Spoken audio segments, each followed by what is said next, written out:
안녕하세요. 좋은 아침입니다. 오늘은 시편 89편부터 95편까지입니다. 시편 89편은요, 에스라 사람 에다넷이라고 적혀 있거든요. 그러니까 에단이라는 사람이 적은 건가 봐요. 자, 저는 근데 이 시를 읽으면서 어떤 생각이 들었냐면은, 도대체 이 사람에게 도대체 무슨 일이 있었던 걸까? 아니, 무슨 일이 있었길래 이렇게 긴 글을 하나님께 막 쏟아놓고 있는 걸까라는 생각을 했거든요. 그런데 참 흥미로운 거는요, 이 시가 처음부터 막 탄식으로 시작하지는 않아요. 오히려 하나님을 찬양하는 걸로 시작을 하거든요. 내가 여호와의 인자심을 영원히 노래하리이다. 여호와 하나님, 만군의 하나님이여, 주와 같이 능력 있는 이가 누구리이까? 자, 하나님의 능력과 신실하심을 계속 고백하고 있더라고요. 그리고 하나님께서 다윗에게 하셨던 그 약속을 길게 또 그걸 다 나열하고 있더라고요. 하나님께서는 다윗에게 그의 왕위가 영원히 견고하게 될 거라고 약속을 하셨었지 않습니까? 자, 여기까지 읽으면 마치 하나님은 신실하십니다라는 찬양으로 끝날 것처럼 보였어요. 그런데 저는 오히려 여기서부터가 이 시편 기자, 이 에단이라는 사람의 진짜 마음이 드러나는 것 같다는 생각이 들었어요. 하나님, 제가 왜 이 약속을 다시 말씀드리는지 아십니까? 여러분, 예? 이 사람은요, 하나님의 약속을 몰라서 쫙 나열한 게 아니었어요. 예? 너무 잘 알고 있기 때문에 하나님 앞에 다시 다윗과의 약속을 다시 꺼내놓고 있었던 겁니다. 왜냐? 지금 그가 보고 있는 현실은 그 약속과 정반대였기 때문인 거예요.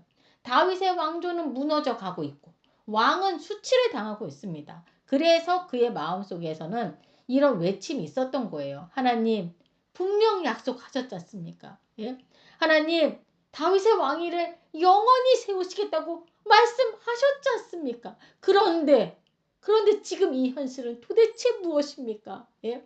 자, 여러분도 아시다시피 하나님의 말씀이 땅에 떨어지는 거 보셨습니까? 예? 자, 그래서 이 시편 기자는요, 하나님께서 다윗에게 하셨던 그 약속을 하나 다 꺼내어 놓고 있는 거예요. 왜냐? 그는 하나님의 약속이 헛된 말씀이 아니라는 것을 알고 있었기 때문이죠. 자, 그래서 시편 기자는 하나님, 제가 알고 있는 하나님과 지금 제가 보고 있는 현실이 너무 다릅니다. 그러니 하나님, 주의 약속을 기억하여 주옵소서 라고 말하고 있는 거고, 예? 그 마음이 완전 이제 어떤 마음인지 알겠더라고요. 저도. 예? 저는 이 시편을 읽으면서 우리 모습도 이제 보이는 것 같았어요. 자, 우리도 하나님께서 함께 하신다는 말씀을 믿습니다. 그렇죠, 여러분? 믿고 계시죠? 그런데 현실은 너무 반대로 흘러갈 때가 있다라는 거예요. 기도를 합니다. 예? 기도를 열심히 해요. 하지만 상황은 변하지 않습니다. 하나님께서 침묵하고 계시는 것 같은 순간들이 있어요. 그쵸? 자, 그때 우리도 묻잖아요. 하나님께. 하나님, 언제까지입니까? 예? 자, 이렇게 묻잖아요. 근데 놀랍게도 이 시편 저자도 바로 그 질문을 하고 있더라고요. 주여, 언제까지니까? 예? 저는 이게 시편의 매력 같다는 생각이 들었어요. 성경은 뭐 믿음 좋은 사람은 막 항상 웃고 항상 잘 되고 항상 감사했다라고 말하지 않아요. 여러분. 않아요. 저는 이 긴 시를 읽으면서 왜 에단이란 이 사람이 이렇게 길게 하나님께 말씀을 했는지 조금은 알 것 같더라고요. 예? 하나님을 몰랐기 때문에 따지는 것이 아니라 너무 잘 알았기 때문에 지금 하나님을 붙들고 있었던 거죠. 하나님이 약속하신 그 말씀은 이루어질 수 있다라는 걸 알고 있기 때문에 하나님 그 약속을 기억해 주십시오라고 끝까지 매달리고 있는 한 사람의 기도처럼 느껴졌습니다. 예. 여러분은 어떻게 느끼실런지 모르겠어요. 예. 그러니까 한 사람의 그 심정으로 한번 딱 들어가 봐서 이제 보셨으면 좋겠어요. 여러분의 친구가 일기를 쓴 거라고 생각하고 한번 보세요. 예. 자, 시편 90편은 하나님의 사람 모세의 기도라고 기록되어 있더라고요. 아우, 오랜만이네요, 우리 모세. 예. 자, 저는 이 제목을 보는 순간 이런 생각이 들었어요. 도대체 모세는 어떤 상황 속에서 어떤 마음으로 이 기도를 하나님께 드렸을까? 이런 생각이 들었는데, 모세는 120년의 인생을 살면서 정말 많은 걸 경험했죠. 처음에는 어디였었어요? 애굽의 왕자로서의 그 영광을 누렸죠. 예. 그리고 광야의 외로움도 경험했습니다. 홍해가 갈라지는 기적도 보았죠. 예. 동시에 광야에서 수많은 사람들이 죽어가는 모습도 지켜보았던 사람이 바로 모세입니다. 자, 그럼 모세가 인생의 끝자락에서 깨달은 게 과연 무엇이었을까? 예? 우리의 연수가 70이요. 강건하면 80이라도 그 자랑은 수고와 슬픔뿐이라. 예? 인간의 인생이 얼마나 짧고 연약한지를 고백하는 말 같지 않습니까? 자, 모세는 인생의 허무함을 말하는 게 아닙니다, 여러분. 모세의 기도를 한번 들어보세요. 우리에게 우리 날 계수함을 가르치사 지혜로운 마음을 얻게 하소서.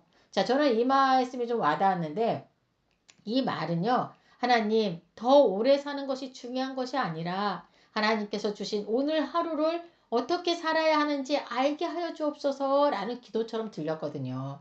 자, 120년을 살았던 모세가 마지막에 깨달은 것은요. 더 많은 시간이 아니라 하나님 안에서 지혜롭게 사는 하루의 소중함이었던 겁니다. 그리고 마지막에는 이렇게 기도합니다. 우리 손이 행한 일을 우리에게 경고하게 하소서.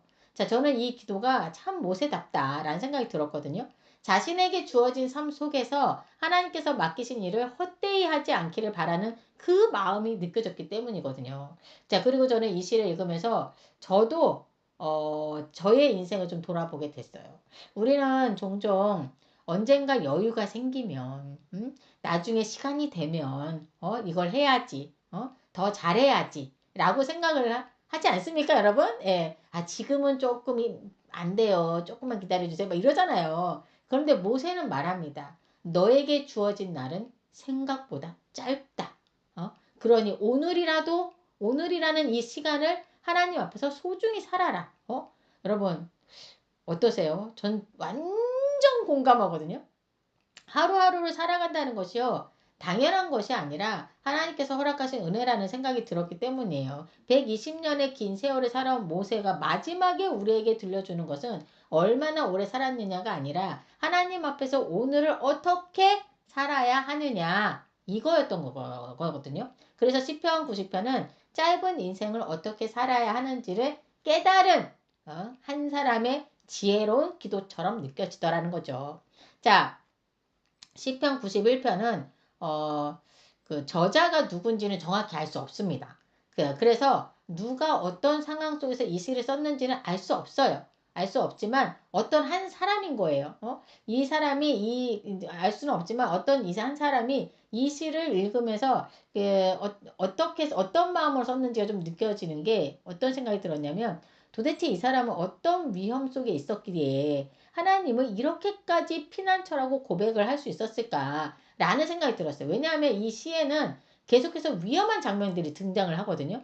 밤에 찾아오는 두려움, 낮에 날아오는 화살, 전염병, 사냥꾼의 올무, 그리고 수많은 사람들이 쓰러지는 상황까지 싹 다 나옵니다. 이 사람이 편안하고 아무 걱정 없는 삶을 살면서 하나님은 나의 피난처입니다. 라고 말하고 있는 것처럼 느껴지지는 않았어요. 예? 오히려 죽음의 그림자가 드리워진 현실 속에서 정말 붙잡을 곳이 하나님밖에 없었던 그런 사람이었던 것 같다라는 생각이 들었거든요. 그래서 그는 이렇게 고백합니다.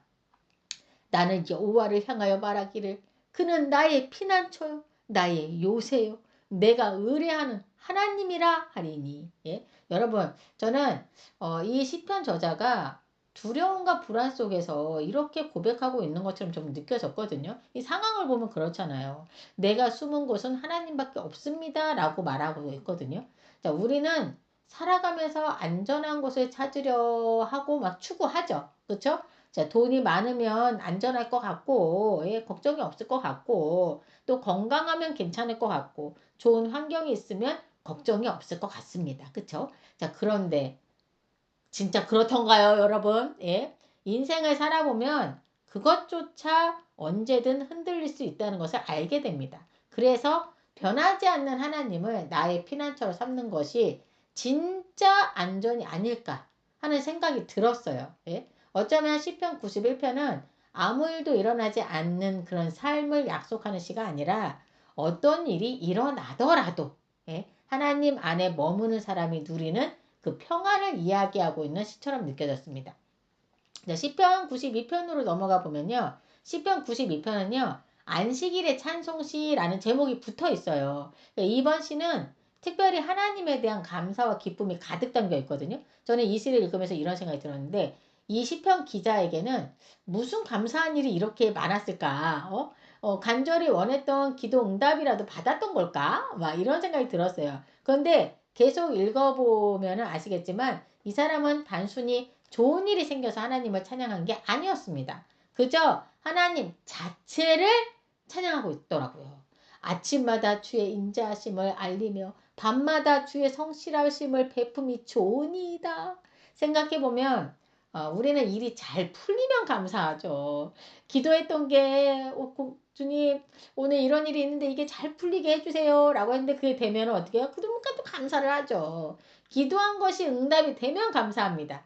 하지만 삶이 내 생각과 다르게 흘러갈 때는 감사가 좀 어렵죠. 잘 안 나오죠. 막 힘드니까, 마음이 힘드니까 감사가 먼저 안 나오더라고요. 그런데 이 시편 기자는 오늘 상황이 좋아서가 아니라 변하지 않으시는 하나님의 그 인자하심과 성실하심을 찬양하고 있는 것처럼 느껴졌습니다. 정말 대박 아닙니까, 여러분? 그리고 5절에서는 이렇게 말해요. 여호와여 주께서 행하신 일이 어찌 그리 크신지요. 주의 생각이 매우 깊으시니이다.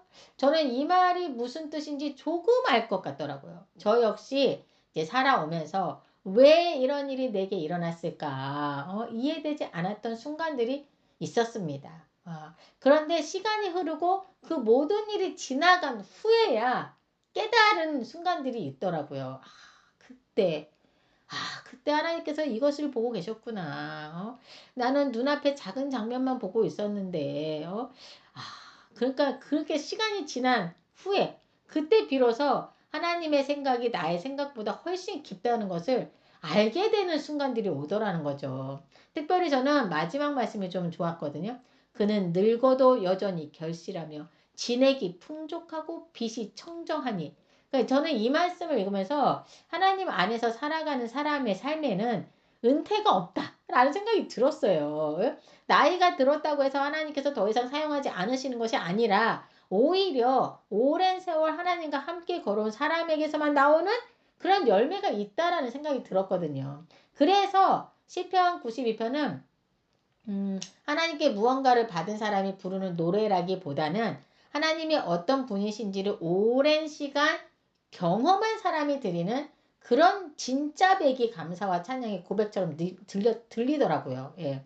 자, 여러분들은 어떻게 들리실지 모르겠네요. 예. 시편 93편은 아주 짧습니다. 아주 짧은 시인데 저는 저도 이렇게 일기를 쓰다 보면 어느 날은 일기장을 펴놓고 써내려 가다 보면 아주 짧게 쓰고 지나가는 날도 있거든요. 뭐랄까 오늘 마음을 짧게 하나님께 우선은 짧게 쓰려고 한 건 아닌데 일기를 쓰다가 멈추게 되는 거예요. 멈추고 하나님께 말씀드리는 거죠. 그러니까 기도하는 거죠. 더 깊은 기도의 시간으로 들어갈 때가 있거든요. 그래서 저는 이 짧은 시편을 읽으면서 문득 그런 생각이 들었어요. 이 시편 저자도 역시 이제 몇 마디 안 되는 짧은 고백을 써놨지만 이 짧은 고백 속에서 가장 확실한 믿음을 담아 놓은 게 아닐까 하는 그런 생각이 좀 들더라고요. 예. 자, 그런데 시편 94편으로 넘어오면 또 분위기가 좀 달라져요. 예. 시편 기자는 세상에 가득한 불의를 보면서 하나님께 부르짖습니다.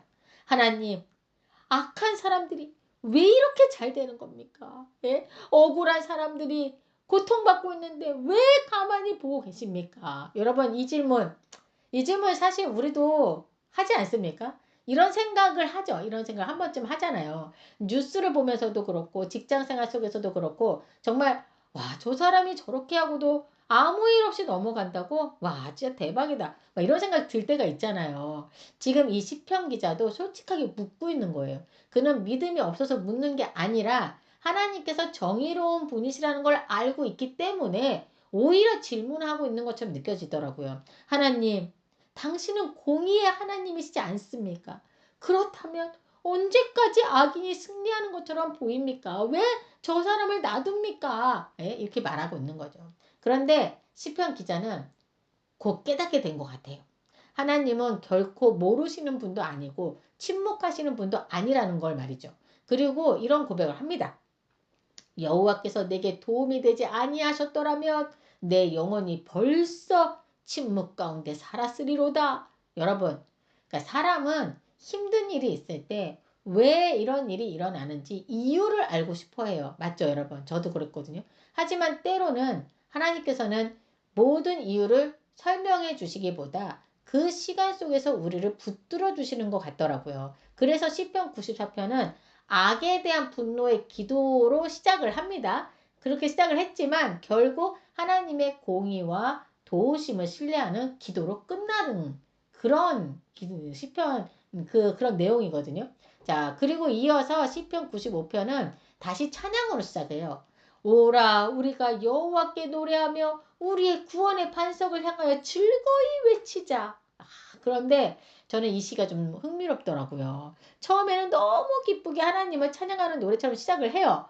근데 뒤로 갈수록 갑자기 분위기가 달라져요. 오늘 너희가 그의 음성을 듣거든 너희 마음을 완악하게 하지 말라라고 경고를 하거든요. 자, 왜 이런 말을 했을까? 시편 기자는 출애굽한 이스라엘 백성들을 떠올립니다.